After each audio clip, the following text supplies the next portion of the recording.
SIR এর খসড়া তালিকা আগেই প্রকাশিত হয়েছে আর আজ থেকে শুরু হচ্ছে এসআইআর এর শুনানি প্রক্রিয়া। প্রাথমিক পর্যায়ে শুনানিতে ডাকা হবে ৩২ লক্ষ ভোটারকে। নো ম্যাপিং এ থাকা ভোটারদের প্রথমে ডাকা হবে বলেই খবর পাওয়া যাচ্ছে। আর কি সূত্র মারফত খবর, অর্থাৎ নির্বাচন কমিশন সূত্রে আর কি তথ্য পাওয়া যাচ্ছে আমরা জানবো আমাদের প্রতিনিধি রুমা পালের কাছ থেকে। রুমা, দেখো, সকাল 11টা থেকে এই হিয়ারিং শুরু হবে এবং অবশ্যই কলকাতা সহ সমস্ত জেলাতেই কিন্তু এই হিয়ারিং শুরু হচ্ছে এবং ধাপে ধাপে এই হিয়ারিং হবে। এবং সেক্ষেত্রে জানিয়ে রাখি যে হিয়ারিং এ কারা কারা থাকবেন সেটা বলে রাখি। যেমন ইআরওরা থাকছেন, এইআরওরা থাকছেন, মাইক্রো অবজারভার থাকছেন, সুপারভাইজার এবং বিএলওরা থাকছেন। এছাড়া কিন্তু ভেন্যুতে আর কেউ থাকবে না।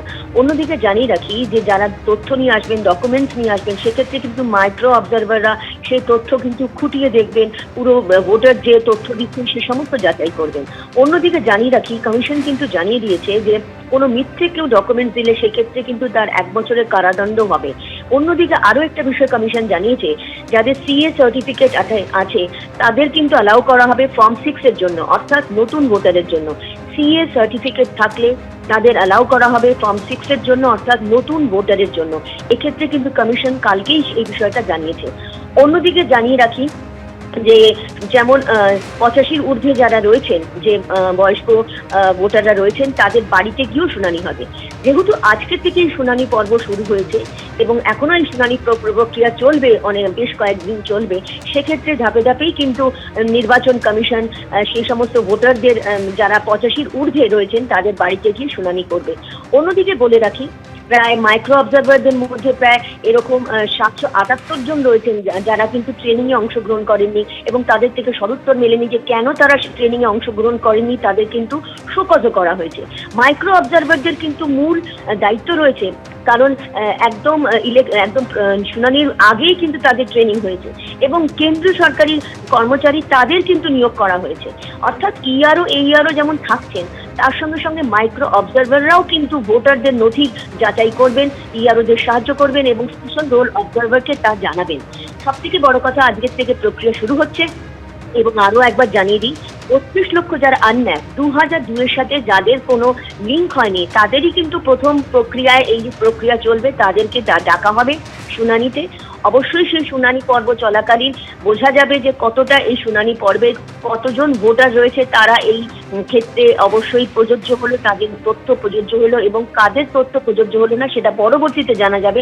তবে এটা ঠিক, অনেক 16ই ডিসেম্বর যখন একদম খসড়া ভোটার তালিকা প্রকাশ পায়, তার কিন্তু এতদিন পর প্রায় 27 ডিসেম্বর শুনানি শুরু হচ্ছে। এই শুনানি প্রক্রিয়া অবশ্যই জানুয়ারি মাস পর্যন্ত চলবে, 7 ফেব্রুয়ারি পর্যন্ত চলবে। তারপরেই দেখা যাবে 14ই ফেব্রুয়ারি চূড়ান্ত ভোটার তালিকা যখন প্রকাশ পাবে, বোঝা যাবে যে আসলে কতজন ভোটার বাদ যাচ্ছে। ধন্যবাদ রুমা। নজরে 26-এর বিধানসভা ভোট, বাংলার সমর্থনের সংযোগ ও বাংলার সমর্থনের সংলাপ। 1 জানুয়ারি থেকে শুরু হবে তৃণমূলের নতুন কর্মসূচি। ভার্চুয়াল বৈঠকে নতুন বছরের প্রথম দিন থেকেই প্রচারের রণকৌশল ঠিক করে দিলেন অভিষেক বন্দ্যোপাধ্যায়। পাখির চোখ 2026-এর বিধানসভা নির্বাচন। নতুন বছরের প্রথম দিন থেকেই প্রচার শুরু করে দিচ্ছে তৃণমূল। শুক্রবার 15,000 নেতা পদাধিকারীকে নিয়ে ভার্চুয়াল বৈঠকে সেই লড়াইয়ে সুর বেঁধে দিলেন অভিষেক বন্দ্যোপাধ্যায়। সূত্রে খবর, শুক্রবার ভার্চুয়াল বৈঠকে অভিষেক বন্দ্যোপাধ্যায় জোড়া কর্মসূচি ঘোষণা করেন। বাংলার সমর্থনের সংযোগ ও বাংলার সমর্থনের সংলাপ। 1 জানুয়ারি থেকেই শুরু হবে এই দুই কর্মসূচি। 2রা জানুয়ারি থেকে নিজে কর্মসূচি শুরু করবেন বলে জানিয়েছেন অভিষেক বন্দ্যোপাধ্যায়। সূত্রে খবর, এদিন ভার্চুয়াল বৈঠকে তিনি বলেন, বাংলার সমর্থনের সংযোগ কর্মসূচিতে প্রতি বিধানসভায় 3টি করে টিম থাকবে। কলকাতা ও জেলা মিলিয়ে সমাজের বিভিন্ন ক্ষেত্রে প্রতিষ্ঠিতদের মধ্যে 1800 জন ইনফ্লুয়েন্সারকে চিহ্নিত করা হয়েছে। মোট 38টি টিম গঠন করা হয়েছে। 1 মাসের মধ্যে কাজ শেষ করতে হবে। 2রা ডিসেম্বর মঙ্গলবার নবান্নে তৃণমূল সরকারের 14.5 বছরের উন্নয়নের রিপোর্ট কার্ড তুলে ধরেন মমতা বন্দ্যোপাধ্যায়। দপ্তর ভিত্তিক কাজের খতিয়ানের নাম দেওয়া হয়েছে উন্নয়নের পাঁচালী। সূত্রের খবর, অভিষেক বন্দ্যোপাধ্যায় শুক্রবারের ভার্চুয়াল বৈঠকে বলেন, 1800 জন ইনফ্লুয়েন্সারকে কিট দেওয়া হবে। উন্নয়নের পাঁচালী, বাংলার গৌরবোজ্জ্বল 15 বছর লেখা থাকবে এই কিটে। উত্তরীয় মমতা বন্দ্যোপাধ্যায় লেখা চিঠি, মেমেন্টো এবং 15 বছরের রিপোর্ট কার্ড থাকবে। সূত্রে খবর, এদিন নেতা এবং পদাধিকারীদের উদ্দেশ্যে তিনি বলেন, রাজ্য সরকারের উন্নয়নের রিপোর্ট কার্ড তুলে ধরবেন ইনফ্লুয়েন্সারদের কাছে। অভিষেক বন্দ্যোপাধ্যায় আরও বলেন, আমরাই একমাত্র দল ভারতবর্ষে ক্ষমতায় থাকাকালীন কি কি কাজ করেছে তার পুঙ্খানুপুঙ্খ রিপোর্ট, যা শ্বেতপত্র প্রকাশের মতো আমরা বাড়ি বাড়ি দিচ্ছি। একমাত্র দল যাদের এই সৎ সাহস আছে। দলীয় নেতা পদাধিকারীদের উদ্দেশ্যে অভিষেক বন্দ্যোপাধ্যায় বলেন, মানুষের সাথে কথা বলার সময় কোনো ঔদ্ধত্য দেখানো যাবে না। আপনার ব্যবহারে যেন মানুষ মমতা বন্দ্যোপাধ্যায়ের সংগ্রামকে দেখতে পায়। আপনার পিসি আর ভাইপো ঢপের রাজত্ব চালাচ্ছে। ভাইপো নাকি জানুয়ারি মাস থেকে বিভিন্ন জায়গায় যাবে, সভা করবে। ভাইপো বলছে আমি বিভিন্ন জায়গায় যাব, সভা করব। আমি বলছি ভাইপো যত যায় যত ভালো, সামনে লোকে কয়লা চোরকে দেখবে, গরু চোরকে দেখবে, আর ভোটটা বিজেপিকে দিয়ে দেবে। মানুষ আরো বেশি করে বিজেপিকে ভোট দেবে, সেইটা আমাদের জন্য আরো বেশি উপকারী হবে। সূত্রে খবর, বিরোধী দলের সমর্থকদের কাছেও প্রচারে নামার বার্তা দেন তৃণমূলের সর্বভারতীয় সাধারণ সম্পাদক। তিনি বলেন, যাদের কাছে যাবেন তাদের রাজনৈতিক পরিচয় ভুলে যান। সব বাড়িতে বাড়িতে যেতে হবে, রিপোর্ট কার্ড নিয়ে যেতে হবে। রিপোর্ট কার্ডে থাকবে কত হাজার শিক্ষকের চাকরি খেলে, আরজি করের অভয়া কি কাণ্ডটা ঘটলো, রিপোর্ট কার্ডে থাকবে তামান্না খুন, থাকবে ডিএ, থাকবে গ্রামে গ্রামে কাজ নেই, থাকবে পরিযায়ী শ্রমিক। রিপোর্ট কার্ডে এগুলো যেন সব ঠিক মতো করে থাকে, যে বাংলাকে কিভাবে ধ্বংস করেছে তৃণমূলের রাজত্ব।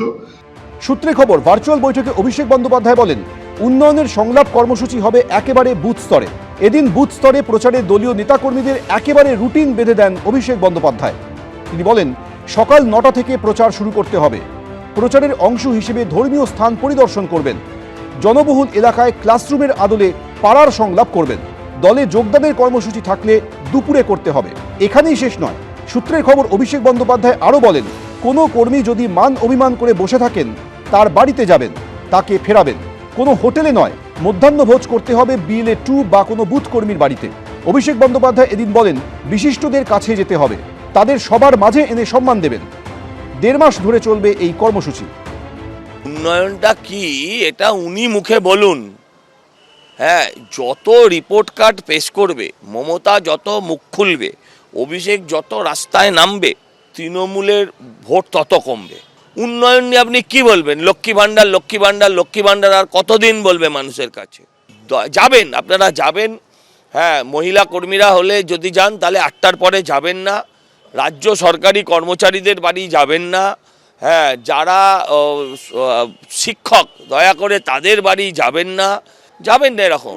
45 দিনের মধ্যে বাংলার 80,000 বুথে আবার তৃণমূল কংগ্রেস পরিবার কার্যত বাড়ি বাড়ি পৌঁছে যাবে। ঢালাও মমতা বন্দ্যোপাধ্যায় সরকার যে উন্নয়ন করেছে, সেই উন্নয়নের পাঁচালীকে সামনে রেখে সমস্ত বাংলার ভূমিপুত্রের কাছে গিয়ে যাতে এই কেন্দ্রের বৈষম্য, কেন্দ্রের বাংলা ভাষার বিরোধিতা, বাঙালি বিরোধিতা, বাংলার বিরোধিতা, এর বিরুদ্ধে লড়াইতে গোটা বাংলাকে এক করার যে কার্যকরী প্রক্রিয়া, তার গাইডলাইন বেঁধে দিয়েছেন অভিষেক বন্দ্যোপাধ্যায়। রবিবার SIR নিয়ে ভার্চুয়াল বৈঠক করবেন অভিষেক বন্দ্যোপাধ্যায়। সূত্রে খবর, সেখানে 1 লক্ষের বেশি নেতাকর্মী এবং BLA 2রা উপস্থিত থাকবেন। কৃষ্ণেন্দু অধিকারী, ব্রতদীপ ভট্টাচার্য, উজ্জ্বল মুখোপাধ্যায়, ABP আনন্দ। ABP আনন্দ, এগিয়ে থাকে, এগিয়ে রাখে।